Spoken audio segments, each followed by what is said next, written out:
Braveheart is a movie about William Wallace, a man who is a hero in the eyes of the Scottish. He's played by Australian actor Mel Gibson before he went absolutely insane. And the main reason why I'm bringing up his nationality is because it's a Scottish movie, directed by an Australian, and also starring that same Australian man. I find that pretty funny. Braveheart isn't completely accurate in his history. An example of this is William Wallace's father died in the movie, and he in real life, William Wallace's father didn't die until he was 18, until he was mature enough to actually be able to fight. Whereas in this, he was a child. He was like a wee bairn. That's a little bit of Scottish dialect for you. Mel Gibson puts on a pretty convincing Scottish accent, and he's also likable in this movie as William Wallace. Like, he's a man who didn't want to fight, but he had to fight because, well, his wife got her neck slit and got murdered more or less by the English soldiers. The English in this are dislikable, mainly due to the fact that they want to rape their women. And that doesn't make any sense. The Edward Longshanks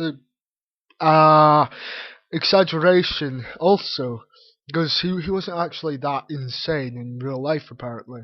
But yeah, he kind of said, "Oh, we need to have nobles in Scotland, and the only way they can have acceptable nobles is if they were spawned by English people." That's bad paraphrasing, but whatever. Yeah, and they're downright evil because of this. The king is merciless and is easily hateable in this, as are his son, Edward, who's just a coward. Who just like yeah, he's just a coward. And his soldiers are creepy people. One of which, when they heard the news, was just laughing at the face of William Wallace, and he was a creepy guy. And yeah, they attempted to rape William Wallace's wife before they killed her. The movie The Scottish are likable in this movie, due to the fact that they're like the underdogs. It's a typical underdog story, although that part is accurate. They had no resources. The English came in with heavy armor, whereas the Scottish were just wearing just cloth, and they pretty much won because they were better fighters. And yeah. The battles were well done and taken very seriously. They were intense, and they were very exciting. I like it was the highlight of the movie. The battles. The movie felt a bit slow at the beginning.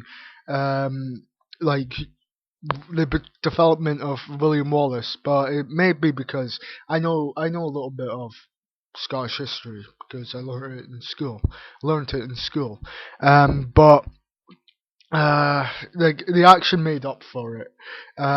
This movie can also be seen as a bit anti-English hatred, and I do kind of see that, and I don't really like it. But if you're a person who doesn't really take stuff like that too seriously, this movie's for you. I would recommend this movie. It's an 8 out of 10. Thank you very much.